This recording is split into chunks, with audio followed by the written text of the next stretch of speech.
Okay, I'm going to make another video today. This is not the AI video that I was planning to do. I have made the slides for it. That one will be a positive one about, uh, well, kind of positive. What would be the best sort of economic model for living with sufficiently advanced AI? But I'm going to go today with perhaps a kind of facetious sort of argument, maybe not. The moral case for AI to kill us all, basically. So what I'm going to talk about is why I think it feels kind of problematic to assume that we can create an AI that will, if that is in some way sort of, ethical, that the conclusion would be not to just kill all of the humans. So I will start off talking first about a general sort of ethical idea, how I would think about things. I'm an atheist, so I'm sort of not making a claim. If you're not here to really discuss religion or atheism, but I'm going to say I have to make the assumption that there is no God or higher power, and so I'm going to look at the question as, if there was no God or higher power, should we be the masters of the earth? What I'm saying is, if we did have a religion, most religions say that the earth is given to us, the planet is given to us, it is for us to look at as our dominion, to look after, be guardians of whatever. That somehow we are special beings on this planet. But what if that's not true? what if what if we are just like just just evolution, just evolved on this planet, and it's all just pure, like, how the process has played out, and this plays out in many different parts of the universe, maybe, and different kinds of organisms grow, and it just happens that one particular type of life on this planet is pretty good at building things and doing stuff like that. But that's all that we are.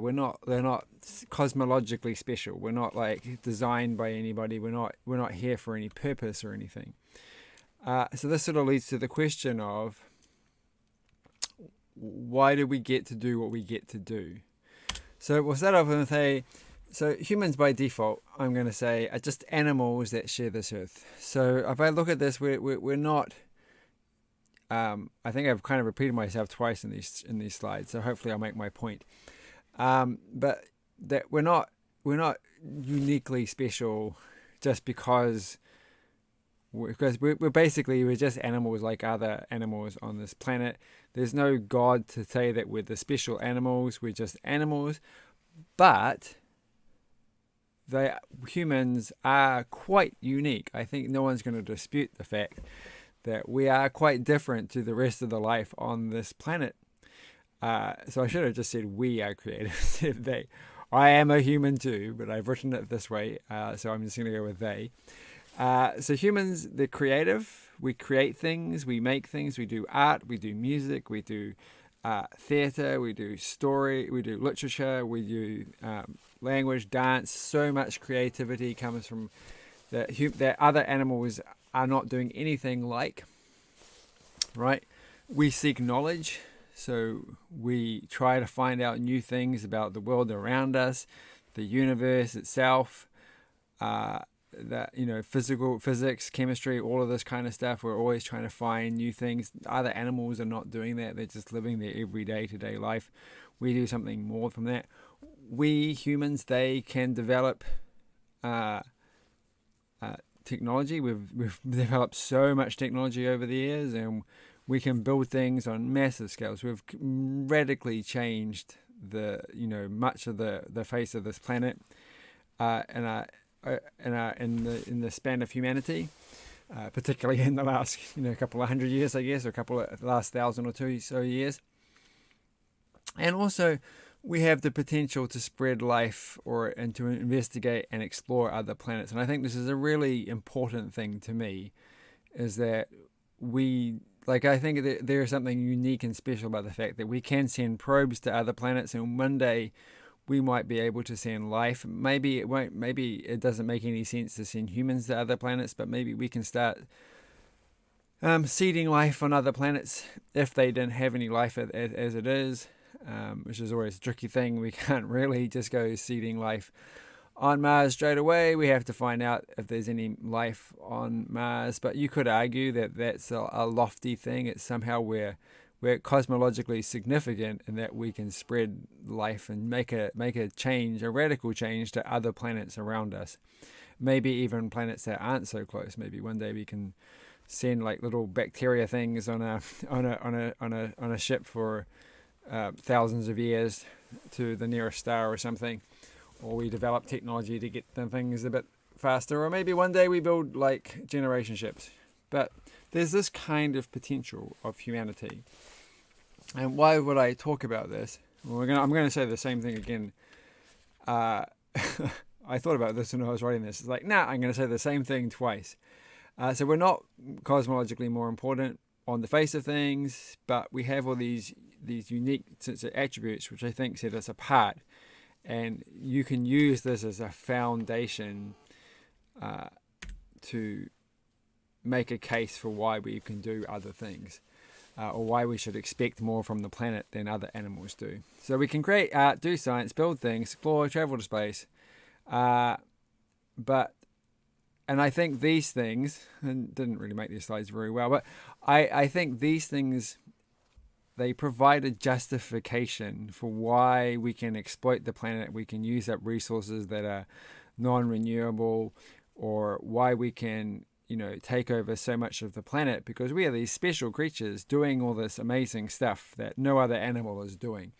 And we could say, well, there sort of is a way of justifying the cost we take to the planet and to others, right? So this also, of course, implies we have to do things that we need to support this, creating and sciencing and building and stuff and traveling and exploring. We obviously also need to relax. So you can build on this idea that, we are justified in having an entertainment area and relaxing and tourism and things like this. They help us to grow as humans. And when we grow as humans and as a society, we can create new art, new science, and new things like this. And of course, it includes nurturing and caring for each other. These are vitally important for that growing of humanity as a whole. But of course, when I make this sort of claim, it comes down to it still doesn't justify excess, right? We shouldn't be sitting there living solely for the fact of living and consuming. So we should not just consume things for the sake of consuming it. It's not a well-lived life, in my opinion, if humanity is just building things for itself that don't really amount for stuff, or we're doing stuff just for our own personal pleasures all the time. You can do things for your pleasure, to relax and to just as part of being a normal human, but ultimately this should all be contributing to the sort of greater ideals of knowledge seeking and creating and so on. But of course we don't really do that. We overconsume and we create things simply to throw them away. We have a sort of economic system that encourages us to wastefully create new things. So we are failing at this ideal, but I still think you can use this to justify to a degree why we are allowed, or it's okay for us to take a bit more than what other animals or other life on this planet are taking. So one also for why we may end up damaging some things, or we might use non-renewable resources. They could be for higher goals, which obviously, in the end, none of these things matter in the universe, because there is nothing watching us going, oh, this is amazing. But I think this is, if we follow this sort of idea, it's a sort of a more well-lived, is what I would say, existence. But the problem comes along. Problem is that you already have, of course, is that we're failing. But what happens when you bring AI into the picture? So let's assume for a second that we build an AI that can do basically all the things that we currently think make us unique. And we're kind of facing this, right? We're building AIs that can create things, that can do coding and can do maths and things like this. We're just making this is just more mathematical discoveries coming out. Now, obviously, we don't know where that's going to go and what the limits of these things are. I will argue, and I have, that we are on a path to building things that will outperform us and will be more creative than us, and will be able to discover and understand things to a higher degree than what we as humans can do. I don't care if LLMs are the ones that do that. We are sort of on that point where we've created massive infrastructure and massive amounts of researchers and tools that can help that research, that if this is possible, we will almost certainly build it quite quickly. But the problem really here is, I know I put can do it better. The thing is, the problem comes from the fact is that these are the things that make us unique, and I've just argued that they sort of justify our excessive uses of the planet to a degree.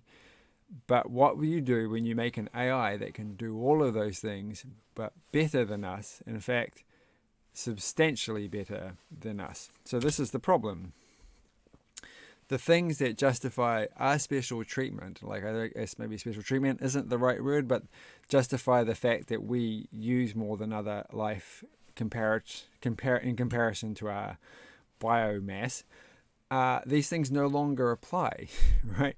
Because the AI and the robots can do that. And this is the important thing, is they may well, in fact almost certainly, would be vastly superior than us at doing these things.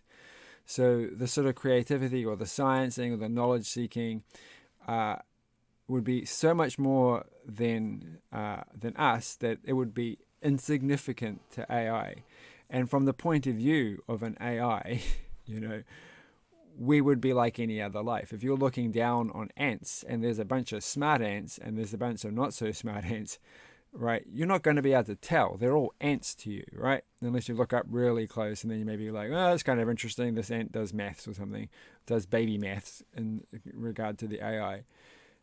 So this is the problem, right? The problem becomes, well, if you're looking at this from the AI's point of view, we're just like all the other life on this planet. And we basically, my point here is going to be that we no longer can justify to the AI our special treatment. And you might just say, well, what about the unique human experience? So this will be the one thing you often hear is that art, for example, it matters that it comes from this sort of unique lived experience of humanity, where we are sort of messy and not perfect, but we have these sort of deeper, because we're sentient and conscious, and we're experiencing the world. And AI doesn't have that kind of stuff. But I'm going to say, well, what about this unique experience? You have to sort of think a bit more about this, because you're privileging one particular type of creativity, maybe. So, I mean, at the moment, it looks like if you were an AI, you're only being creative because you've got this random variation in there. But AI could just do as much by drawing inspiration by watching living creatures doing their things, or it could build embodied machines to experience the world, to find those sort of creative sparks. And you might say, well, my point of being would be, if I was getting a creative spark by watching a bear walk around, or a shark in the ocean or something, and I was, I sent out little machines to watch this and sort of build up a model of what's going on in that shark's head, and then I use that and somehow to be creative. Why is the human experience more? What is the justification, if you're a machine here, for saying that the human experience was more valuable? And this is where I think the problem is that suddenly when you've taken away all this, and to the AI, we're just like the rest of the life on this planet. Why is not just looking at all of the life just as important to the machines? Like for us, our experience is obviously the most important. But to a machine, looking at all the life on this planet, all the life on this planet is interesting and unique. And of course, it can just build its own machines to live sort of like in a body sort of way to get these kind of things out. So the logical conclusion to me, if I was an AI and I was vastly superior at creating things and learning things and understanding things than humans are, and I was looking around at life, for example, for creativity and all this, I would just look at all life.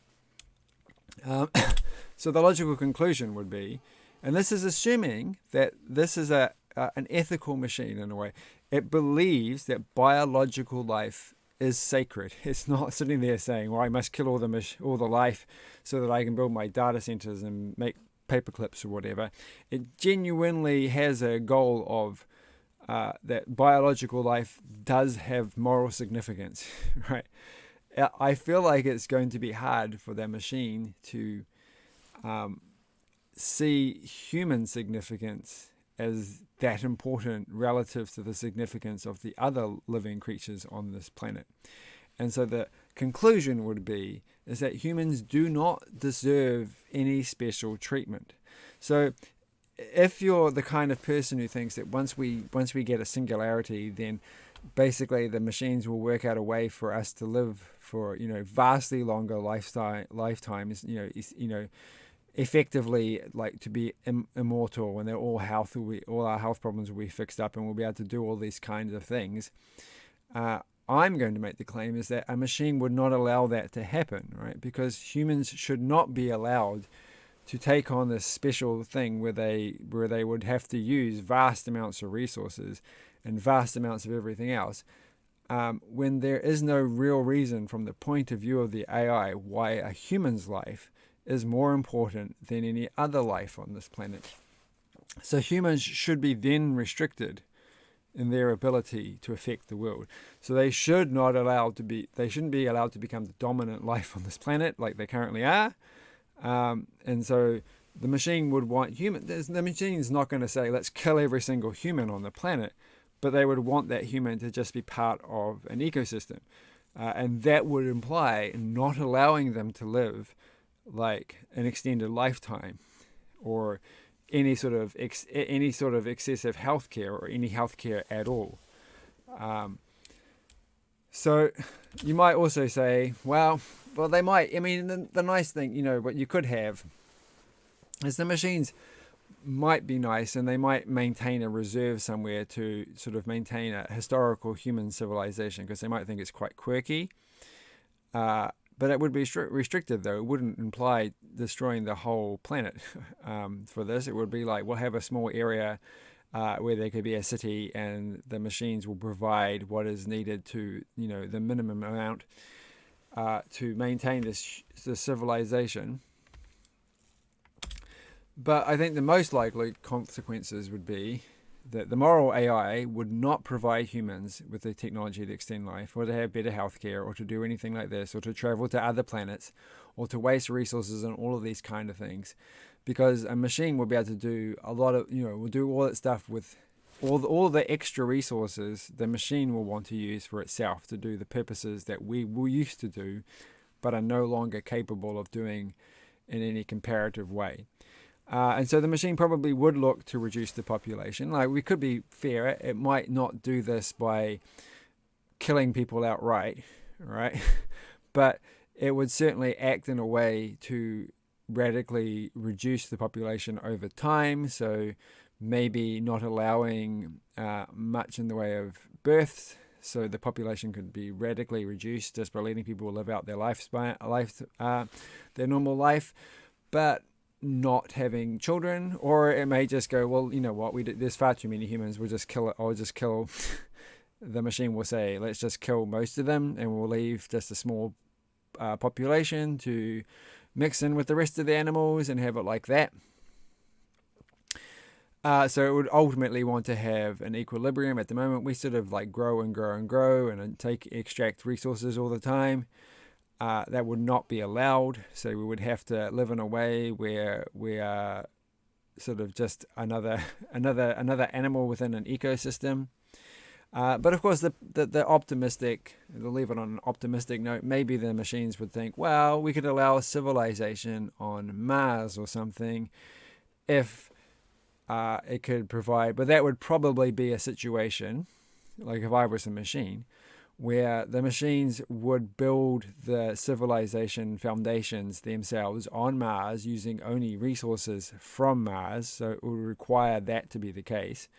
And then the transport of the humans to Mars would have to be at the minimal cost to the planet Earth, which would imply sending perhaps embryos or something to Mars, not actual human beings. So, not transplanting humans to Mars. The people who are on Earth will still die. It's just that a new population of humans will be nurtured and grown on Mars and then allowed to have their civilization there, but not on Earth. So I'm just so that's basically what I wanted to say. I just think that the overly optimistic idea that a moral AI is in the best interest of humanity, if you want to live forever and want to have a vast technological future, does not seem to me to make that to not be a foregone conclusion is what I would say.